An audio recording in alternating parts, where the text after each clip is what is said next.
What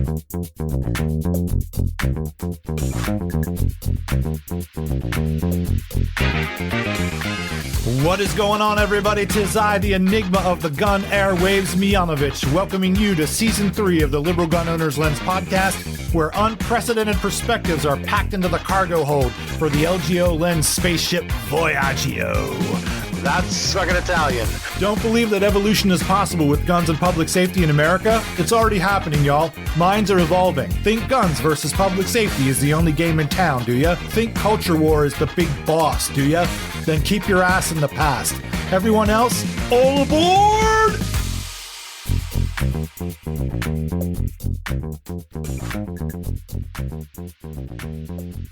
What were your expectations for the election? I'll tell you, I as soon as, we started to figure out that night, you get all the talking heads on there. We're reminded every 4 years about the blue wall and, when returns come in and, okay, this is what we expected to see. This isn't what we expected to see. It's still tracking, blah, blah, blah. And there was like, I was starting to get the feeling like this isn't right. Something's not good here. I went out on, my apartment. I've got like a little second floor shared sort of balcony. That's really it's a glorified, like roof with like a little low fence. Like it's not a great place to be out there. That's just like they literally got, composite like asphalt like shingles on the floor out there, so it's not a great place. But I went out getting some air and I was listening to the returns and had the TV going on through the living room, and I saw my neighbors across the street. One of them, he had his Biden Harris sign up, and another guy who I knew leaned the same way, and both of them were sitting out on their front porches, and just another guy walked out of his house, and I cracked open a beer and they just slumped down, and I just saw their heads kind of go down. I'm like, man, I think that's where we are.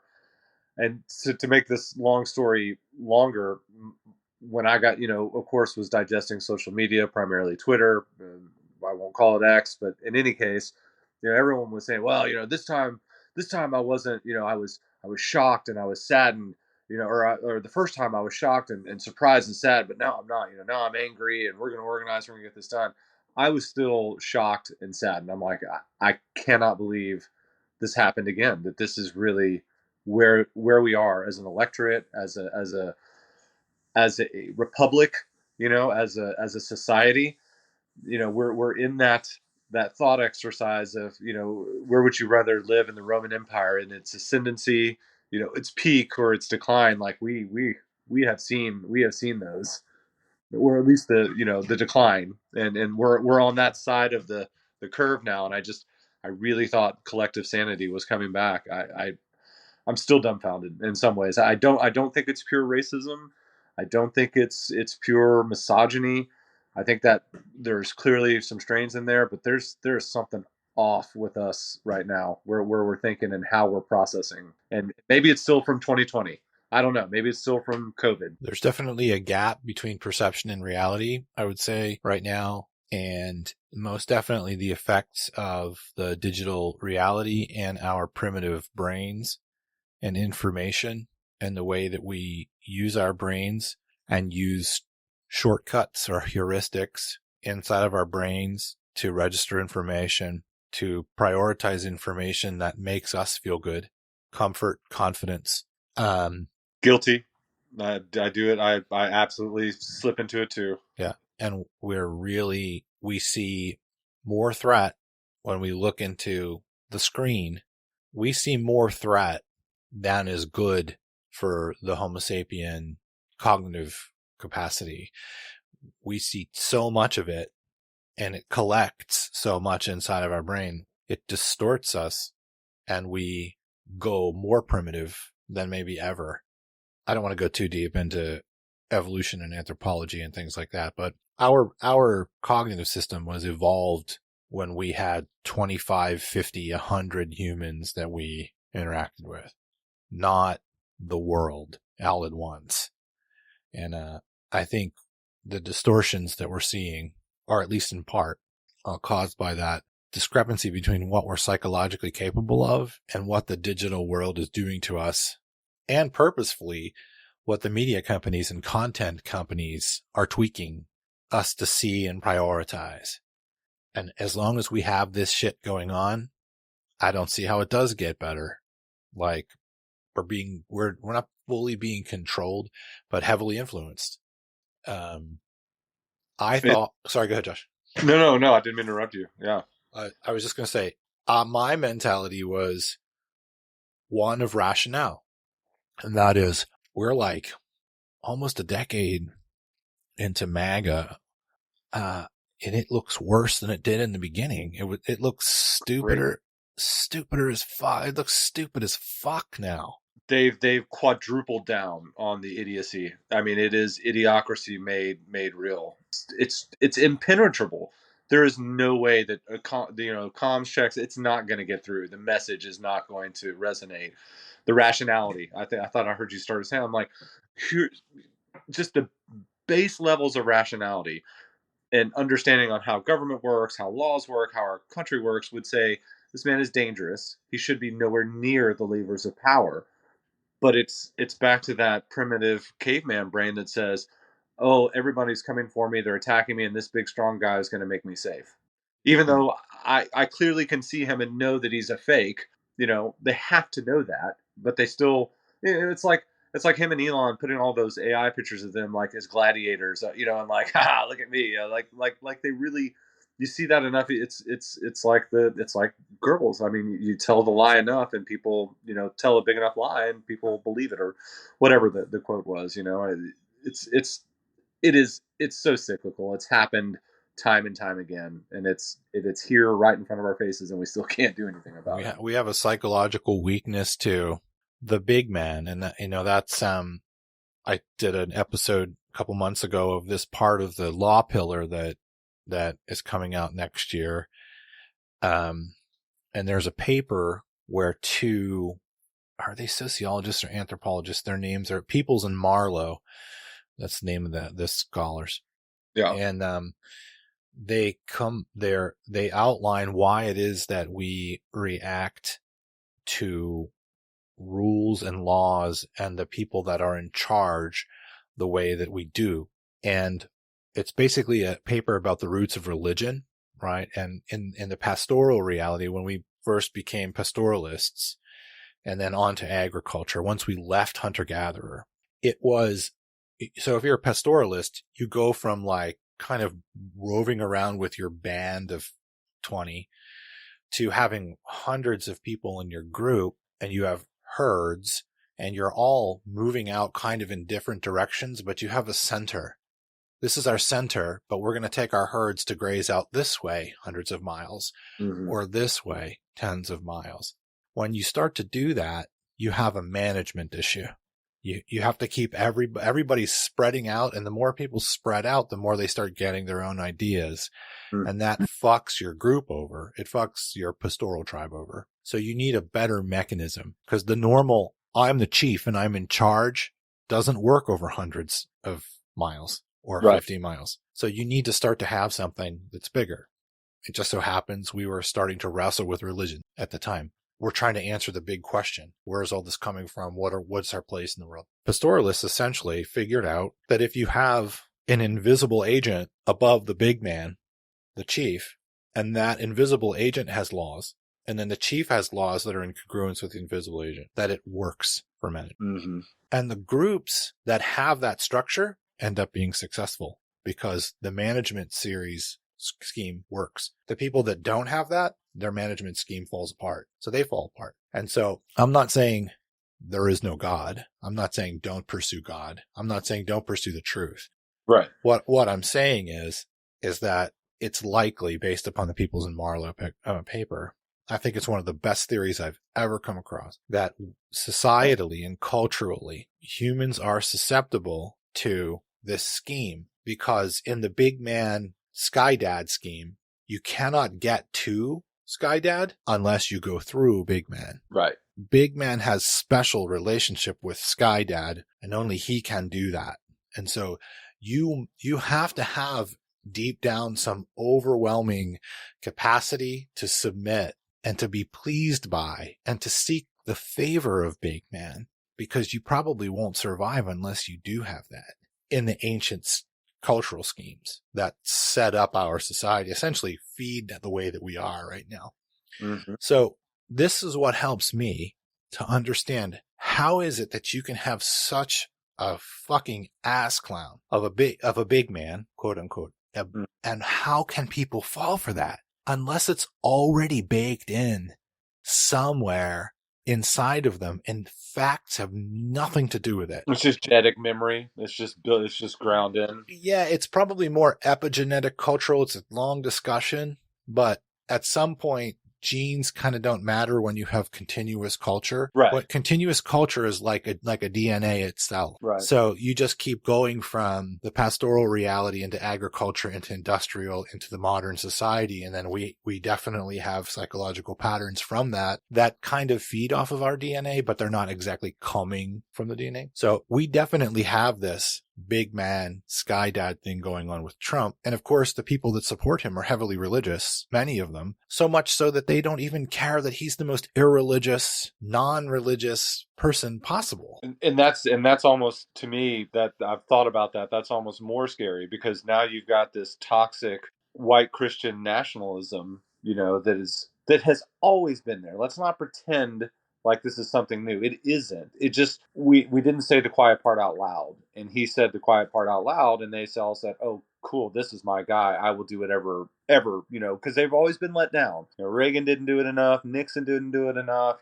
Goldwater. I mean, they had all these figures, those big men to look to. But now it's this pseudo Christianity. It's, televangelist, mega church, prosperity theory. We're going to blend in, religion with our system of government and leadership and wealth, and then it's just the Handmaid's Tale. That's like under his eye and blessed be and may the Lord. These just they weren't really Christian at all. They just used it as a helpful means of control and patriarchy. Right where we're back to. Sure, I know we don't like to talk about, or it's often on the left side of the political philosophical spectrum in America. We don't like the whole alpha beta thing. Mm-hmm. Alpha males, beta males. It's an oversimplification, right. But it's also fucking useful sometimes. And it's useful in this case because the reality about Trump and Musk is that these cats are beta as fuck. My God, so beta. And how did they not see it? These are beta cats that are fucking advertising as alphas, and they are beta AF. And, they have all the shadow side of being a beta, the narcissism and the actual weakness and the fucking spinelessness and sliding around on issues and changing your mind when it suits you. But I didn't think this was going to happen because I just thought there's no way that people can't be seeing how fucked up this is. There's no way. And number one, and two, there's no way that the Democratic Party could fucking flub this. Because they're weak and dysfunctional, but this is so fucked up. There's no way. But guess what? That's rational thought. That's rational comparison. This is a completely irrational. We know politics are irrational. We know people are irrational, but this is like Bretzel ape shit irrational. I thought maybe he could win, but not handily. And I did bring up with Jimmy and Adam that it was only an ass kicking in the Electoral College. It wasn't an ass kicking in the popular vote. He only won by 2.5 million ish. That is not a lot of votes. Oh yeah, no, and I thought in the final tally now he's once again, like is typical for GOP presidents, he lost the popular vote. Did he not? No, the last that I looked, he won by 2.5. Okay. Which, good on them, but it was an electoral map ass kicking. Yeah. For sure. And there are a lot of things that are contributing to it, right? Like you said, is racism a little bit of a part of it? I think so. Is misogyny a little bit of a part of it? Yeah. I mean, we're talking about in one way, the contributions of, let's say, religious people in America. And that pattern is best highlighted by Berkeley philosopher and linguist George Lakoff. Lakoff's hierarchy. His, the hierarchy is, God above man and woman, man above woman, man and woman above children, straight man above the gay man, and successful man above the non-successful man. And also, white man above the people of color. That's the No. that's the psyche, the deep psyche of many religious people, a large percentage of religious people, the foundational psychology of this country. That hierarchy exists in the psyche of these people for sure. So did that have an influence on? Oh, yeah. Did it have really an effect? I know those people weren't going to vote for Harris anyway, right? But certainly it probably contributes a little bit. I saw a woman bring up on the internet, on Twitter, that she was a black woman, and she was like, what this is a symbol of is, there are black men by the scores that voted for Trump. And the reality is the black men just don't want to have a black female president. She had a point. She has a point. I think it's partially true.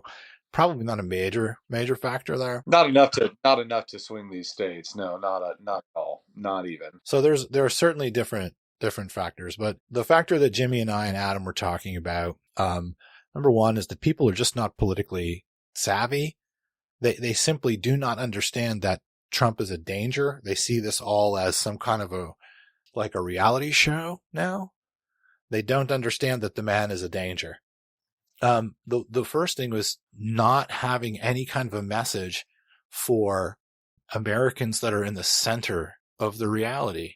I don't remember seeing any message for those people. Or it got lost, over the, because part of that Trump strategy is just keep throwing up wild shit nonstop, because they can't stop and talk about it every single time, or they'll never get past. You can just flood the airwaves, just like putting out chaff to disguise the radar. Like, you just keep throwing it out, and eventually you can move behind it and do what you're going to do. I don't think he's that smart or Machiavellian by any stretch. I think there's lizard brains around him that certainly he is their useful tool. Like, that's what I always say. Mitch McConnell is the reason why our federal court system was reformed for the next century, almost. 100% Mitch McConnell. It wasn't, Trump didn't pick any judges. He didn't know how any of that shit works. He gets it fed to him, and he makes he gets little bullet pointed notes. He didn't know any of that. It's his handlers, and they are well greased. They are well prepared. They know they do have a goal in mind, and it is. I mean, the 2025 Project 20. As soon as it came out, I don't know anything about this. Oh yeah, well I did, and this is what we want to do, and we're going to do it. There's a level of dysfunction in the Democratic Party. I brought this up with Jimmy and Adam. It's further than I thought it was. I knew it was fucked up, but the first indicator for me would be the selection of Hillary Clinton to run in 2016. And the reason for that is not because she's a woman. I would love it if there was a woman president. Such a fucking horrible choice. Because of who she is, her personality. She did win the popular vote, but I don't think that was as much about her as it was about people not wanting Trump. But that was, in my lifetime, my opinion, one of the worst political decisions I've ever seen. And, there's not much they could do this time. Kamala Harris was in a mess, right? And Joe Biden was the only one that could beat him in 2020, but he ends up being elderly. His brain's falling apart. They end up handing it to her. I don't admire the position she was in. It's an awful position, but this was a critical fucking win. I don't know what they could have done, but I don't think that they handled it well. I mean, bring back Howard Dean. I mean, he got canceled for going, yeah. That's where politics used to be in the mid 2000s, the early aughts. Just one tiny little misstep, and that was it. You were toast. Not anymore. You can, unless you're one side or a type of person, obviously, that Trump model where he can do that, and his supporters will be there, and the big dumb masses in the center that don't pay attention. Not that they're dumb, purposely being dumb, but like you said, they're worried about paying rent, getting gas. Are they going to be able to, put food on the table, and how much is that going to cost? That's their main concern. They're not interested in the 14th Amendment necessarily, or nullification, or, the separation of powers, or why that works, or how that works, or why it's important that it works like it does. All of that is secondary when you're scrapping for survival. Very, reminiscent of the Weimar Republic. I mean, it's. I'm not saying that I'm not making those analogies lightly. They're literally right in front of our face. This is how men of that ilk rise to power. It's formulaic, it's historical, it's easy to track. There's no question how it works. This isn't some mysterious, potion or recipe for success. Yeah. And also you have to have a message that not only resonates with people who are worried about just putting food on the table or whatever their concerns are. You can't be a party that's kowtowing to niche interests, special interests, everybody all at once, right? And it seems to me that the guilt and shame regimes of the people that are further to the left are gaining more and more of a foothold, or more and more. Those guilt and shame regimes are resonating with the Democratic Party, and the Democratic Party is afraid to put them in their place, to say, no, like, okay, we care about these other things too, but these classical elements like the economy, foreign policy, war, the border, like we actually have to have a message about those things as well. The job market, right? And that's not something that the Democratic Party is addressing very well, if at all. And I consider the aspects of the far left or further left to be cancerous to the overall tent, right? And it seems to be growing. And the fear of the Democratic Party to call it out or to put it in its place seems to be growing as well. Is that something that you see? Oh yeah, absolutely. I don't know how much of that ended up here, because the first thing that I thought about when you were saying they're not addressing all of those shovel ready projects that are going to come from the Build America Act. Wasn't that the infrastructure, the Biden, was it Build America or Build? I can't remember. Whatever it was called, or if you cut that in, but those projects are going to start hitting now in the next 4 years, and Trump will sit back and say, look what I've done, it's beautiful, nobody can build better than me, I'm doing all. He didn't do shit. That was the Biden administration, and the people that are going to benefit from it probably went for Trump 70-30. These blue collar construction types and whatever, and they're going to benefit from this government largesse, in these infrastructure projects that are going to put real dollars in real hands of real Americans that need it in places that need it. And so did we not highlight that enough? Were we too worried about whether like this fighting over bathrooms or not, or whether a woman is biological or not when it comes to sports? Those are all questions we have to tackle, and somebody has to carry the cause for people on that side, and that's where the Democratic Party finds itself. Right? Because what is the other alternative? And so, like you said, you make that tent so big, and then those elements, the tent stakes start to rot from the bottom, and the whole thing collapses. Right? It just falls down like the big, the circus tent. Right? It just collapses in on itself. Yeah, you certainly can't ignore the classic elements. And the other thing that you can't do is surrender classic elements to the other side. Right. Because what they end up doing is then they become the only voice. So we grow a distaste for violence in the 60s. And I say we, people on the left, and certainly the Democratic Party, grows in its distaste for violence because of the violence of the 60s. And this becomes like a hallmark sentiment. Because of that, we just are on the low-key anti-war. But we're low-key anti-war to the point where we don't step in there and have an influence in war or foreign policy very much, at least at the political level. Once Democrats are in the Beltway, yes, they're influencing it through committee and so on and so forth. But generally speaking, it's like you have to almost be anti-war and not like war, and then be anti-war politically. And what ends up happening is we abandon that concept to the other side and let them be in charge of it, because we have the holding the cross up at Count Dracula approach to it. Sprinkling holy water. Right. So, and we don't spend any time there, right?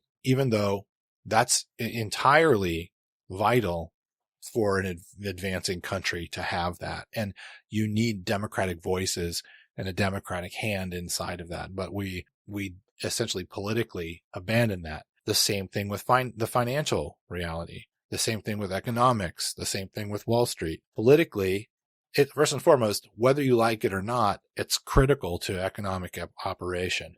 And you need to have hands and voices in there, and you need to be able to address it politically, outwardly. Does the Democratic Party do that? No, we abandon the message of the economy for the most part to the other side. Mm-hmm. When we say something about it, it might be something like what Joe Biden tries to do, where he talks about unions and having a strong job and the backbone of America and things like that. But our side really doesn't address the economy or geopolitics or immigration policy. When we don't do that, we just abandon it to the other side to lead Mm-hmm. it. But the issue is many people in the purple zone actually have interest in these things, Mm-hmm. right? They might care about female reproductive rights, but it's 10th on their list, right? It's not first on their list or second, right? They might not want to bring up the fact that everybody with their head on their shoulders actually cares about some kind of immigration policy. Right. But they can't talk about that because of the guilt and shame regimes or the weirdness that's going on with the culture on the left. Yeah, or try and talk about Palestine and Israel, and rampant, Zionism versus supporting people that are oppressed, that are literally being murdered because they are different. And we can't say much about it because then you hate Jews when you don't, and you don't hate Israel. But you're like, hey, maybe you shouldn't just be grinding up babies with bulldozers. Maybe we should walk that back a little bit. Yeah. There's a difference between the Jewish people and the state of Israel. These are two, you should absolutely be allowed to talk about the state of Israel and how it handles its politics versus the culture of Jewish people, right? These are two separate things in many cases. Yeah. And the more specialized and niche and gatekeeping and purity testing that, and then you're adding that to the Democrats are kowtowing to these kinds of things, the less people who would normally caucus with us around the center, the less they're apt to do that. They can't relate to it. If you're saying to these people, you can't care about anything other than what we're saying you can care about in the way that we say you can care about it. When you say that to people, you're going to lose people. And that kind of shit just lost an election. It's one of the 5 or 10 reasons for it. But when you have to win an election, when you have to against somebody like Trump, you cannot fucking let that happen. Right? There needs to be a way for you to address the center and the purple zone, because we all know you can't win swing states without the fucking purple zone. Like, you got to be able to have a purpley message in what you're doing. But you also need to be able to acknowledge we have a progressive edge that we care about too. Well, Jesus, they had it in North Carolina.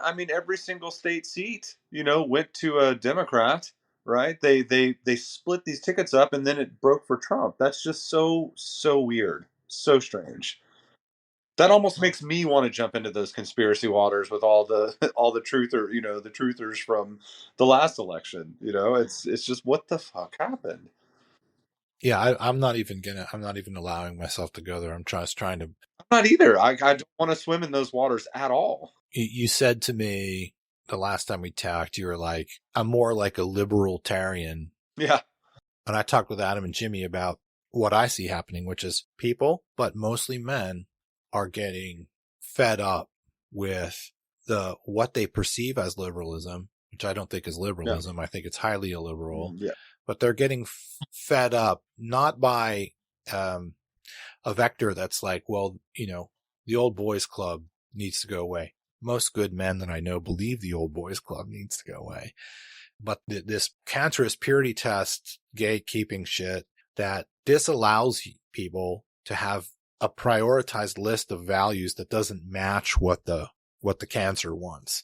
This is driving people away from the liberal tent. They don't necessarily want to go to the other side, but they definitely don't want to fucking be in this, whatever's happening in this tent. So you kind of have a little bit of that going on. Many people do. You want to tell me a little bit about like what your process has been there. I mean, like most Americans, well, I mean, not like, I mean, as all of Americans, we've got two choices. We pull a lever for an R or a D, right? And we hope that most of the time that we're voting against what we don't want rather than what we do want. You know, I would say that's probably a pretty common phenomenon for most of us. MAGA cult notwithstanding, that's its own playground, its own circus, and aside. But you know, for me, I find myself having, because I'm in that purple milieu here in North Texas and Fort Worth and Dallas, and you know, the industry I work in and the finance industry and the company I work for, which I would say would definitely be considered more progressive. I mean, one of my best friends there is you know, my coworker buddy is a literal accelerationist. I mean, he is almost as far right as you can get. Like, he 100% believes in the Republic of Texas. He wants, you know, to be separate. He wants the chaos. He wants all of it to come down. And he is a smart, reasonable man, you know, well-read, educated, which is even more dangerous. Gun owner, you know, we've bought and sold guns from each other, like literally, like and he considers me essentially a commie, right? You know, but would, you know, still engages with me because I say, look, you know, this is my classical liberalism, you know, which you have talked about, you know, which you helped frame that for me too, is typically for, you know, more rights rather than less, and that's where I fall. I mean, a representative Republican democracy, small r, comes from liberalism. You know, the founding of this nation was literally from liberal Enlightenment ideals. Like, I don't know how we can't own that again, you know, unless it's because what you said, that cancer, you know, those small issues that want to be elevated, or smaller, not that they're not important, because they are to a lot of people. All of that goes away when you lose the framework of that liberal government, of that Republican government, that separation of powers, those laws that we adhere to, because they are the law, not because a strong man says, I'm not going to do this anymore, I'm going to make you safe, we don't need to follow this. I mean, Hitler was elected, you know, he was literally elected. So this is, anyway, I don't mean to keep getting back on that tangent. I think I sort of lost the point. How am I dealing with it? Or yeah, I mean, it's more like, what was your process like, of being like, were you always like, I'm from Texas, so I'm purple guy? Or did you feel yourself like, well, I'm a liberal and man, I'm not relating to this anymore, or less? Yeah, I mean, well, social media certainly will do that. I mean, I came from where I grew up is easily one of the most dark red scarlet MAGA areas in the entire country. Like Montgomery County, Southeast Texas is just blood red, you know, MAGA Trump conservative. Always has been. They've always been on the outside. And I grew up there and was around that. And so my dad obviously was left of center. So was my mom. You know, he was a journalist and you know, came out of that time in the 60s and 70s. And so I had that as a picture, but then all my friends, of course, were, you know, 100%, you know, guns, God, and glory, and you know, Republican, and you know, fuck the queers, and fuck, you know, these people, and inward that, inward this, like that was always around me, you know. And so I came to it through having decent parents, and then through my own education. You know, the more I was educated, the more I realized, okay, this kind of sucks. This is not good. I don't want to be with these people. You know, I don't want to be with this side. They do not represent me. And now it's kind of feels like I'm back to the same spot in some ways with the big D party, because we definitely got the big D party. It's I don't know where else I can go from here. You know, what else I can do. Yeah, it's important. I think a lot of people feel the way that you feel. It's important to understand that why liberalism isn't a political party first. It's a philosophy first. Mm-hmm. It's a way of seeing things first. And it's just a starting block. It's not all encompassing for everything. It can't possibly be. Right. But I think, you know, a lot of people are walking away from the scene because they think their liberalism is becoming toxic. It kind of is. Or they believe that the entirety of liberalism is a lost cause. But it's not, because what's happening isn't liberalism. It's an attempted toxification of liberalism, right? And you can only really see that if you understand that liberalism isn't a political position, it's a philosophy first. And many people are getting turned off by what is happening in the tent, and they feel like they have nowhere to go. And sometimes they're so pissed off by it and their priorities are so different that they will do something like vote for Donald Trump because of their paycheck, right? Because not everybody that we need in the tent is a social justice warrior. Not everybody that we need to vote need their votes to win swing states. Not all of these cats are anywhere near being a social justice warrior. And that doesn't make them a misogynist and a racist. They just don't prioritize life in the way that a social justice warrior does, right? So we're losing people and interest over leftist toxic bullshit, basically. The reason why I asked you is because I just wanted to get your feels on your process, and you're one of the people that I know, many people who are like, I don't know where to go anymore because the right wing is full of supersonic Gomer fucking retards or remedial people. Now we have the left wing developing that kind of a thing. And where the hell do we go? And my opinion is don't leave liberalism. Just find it. It's not these cats are not these toxic leftist cats are not liberals, y'all. They're not. But neither is Thomas Jefferson a liberal. He's a classic liberal, right? Liberalism grows also. It progresses also. But the problem is we'll come back to one of the first episode I think I did, which is if you had liberal leaders that would stand up and say, y'all, stop doing this. Liberalism is this, right? And you don't have to worry about what's going on over there because that's toxic bullshit. This is liberalism. So just come here and let's reasonably deal with this, right? That would be all it would take. But we don't have that, man. What we have is a bunch of kowtowing Democrats who, they're just going to, whatever the flavor is of the month, they're going to change their message to the flavor. Does that make sense? Yeah. So when you were saying that about that, shifting to whatever flavor, it needs to be to change the sauce or to incorporate the sauce, all I think of is Adam Schiff, like that's always who pops up in my mind as like a poster child for that. I mean, pretty much any of the California Republicans, or Democrats, that is, they're just, they're at ground zero, right? That's where they're ground zero for a lot of this. Yeah. The coasts tend to attract those folks, Yeah, or generate it. It seems like the closer that you are to Berkeley or the closer that you are to Portland, the closer that you are to fucking Bretzeltown. Right. I mean, where Washington and Idaho are trying to wholesale create a new state, right? Because the half of Washington is, hey guys, we don't want to have anything to do with you. We're just gonna glom on to this other, western part of Idaho, the eastern part of Washington and western part of Idaho, and just make our own, little Fourth Reich again, and that's which they're full of Germans, I might add, sure. Washington and Idaho. Yeah, I just think it's important to highlight that you have an aversive reaction to our side. First and foremost, we're talking basically about cats in the middle-ish area. Let me reiterate, the right wing is so bad, we couldn't even approach it, right? Like it's so fucking bad. So let's put that on there for the record again.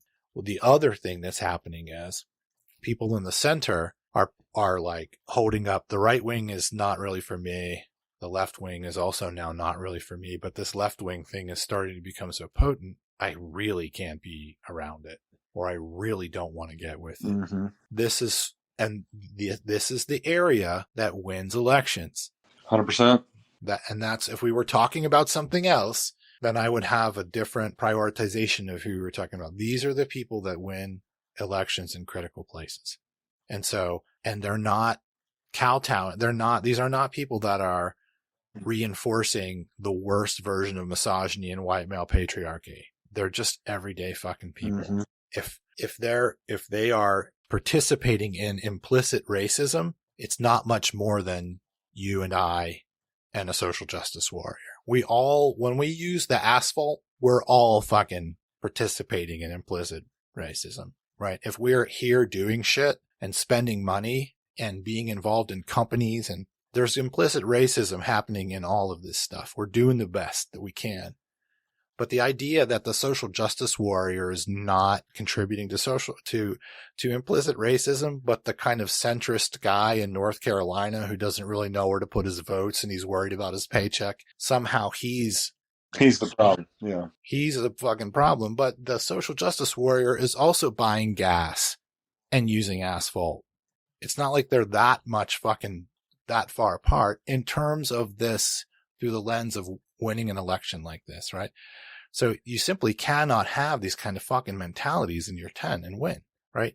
We don't want the fucking hierarchy that I outlined before. We don't want that.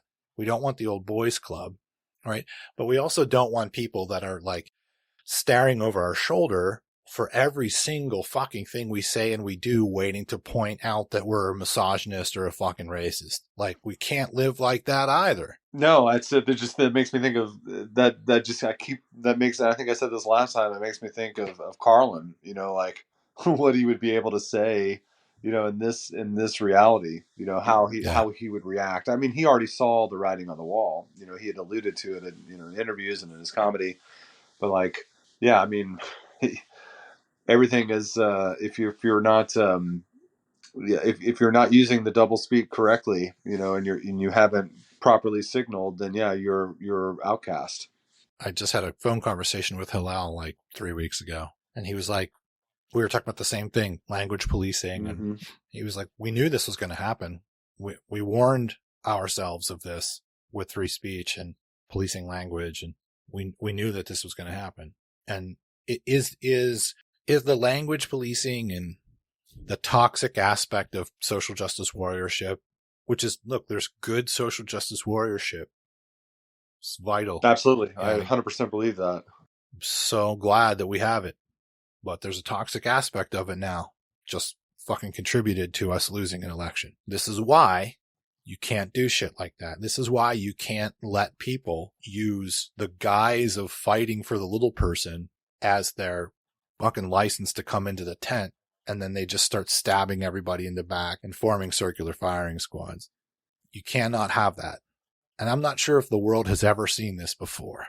Like, I care about the have-nots so much, I'm going to be so up my ass that I'm going to just shit on people that are on my own side. Right. Fuck. It's happening, and it's not good. Not very strategic, is it? No, and is the right side worse? Yeah, or I'd be over there with the fucking fashion fucking Nazis hanging out, working on the trickle down. 100%. It's so fucking bad over there. But over here, we got a problem too. And it's losing elections now. Mm-hmm. And it's driving good people away. It's driving solid people away, or it's driving away dudes that who cares if they're fucking perfect. They perhaps used to fucking caucus with us and throw some votes our way. Yep. Now, fuck that. Right? What did Jimmy brought up? Bernie was doing a speech and laying it out. I'll have to look for it, but this is secondhand through Jimmy. I remember seeing something about it. Bernie was just giving a speech in his normal, like, rational way with a nice, broad, comprehensive net. A bunch of people were all radical. They're trying to take Bernie's microphone away from him because he wasn't focusing on that, whatever their niche. But if you're so fucking pissed off about something that you're taking a microphone from Bernie or you're trying to fucking talk over Bernie, that's out of fucking control, right? Yeah. It doesn't. It's nuts, right? So that's where we are, right? And my position is you can't ever, like, fucking Trump he's dangerous, but he's a clown. Right. What happens if a dangerous person gets in that's not a fucking clown? Exactly. That isn't ham-fisted, that isn't going to overrule their handlers, that are trying to say, hey, just keep your mouth shut, Donald, so we can get this shit through. They're like, look, we'll get you another Big Mac, have a Diet Coke. Here, we've highlighted, the recent press releases where they've talked about you. It's all there. You can take a look at that. We're going to go do some big boy stuff. And then he's got his phone and he's, firing off tweets before they can stop him. This is a trial run, in my opinion. Oh, absolutely. It's a trial run.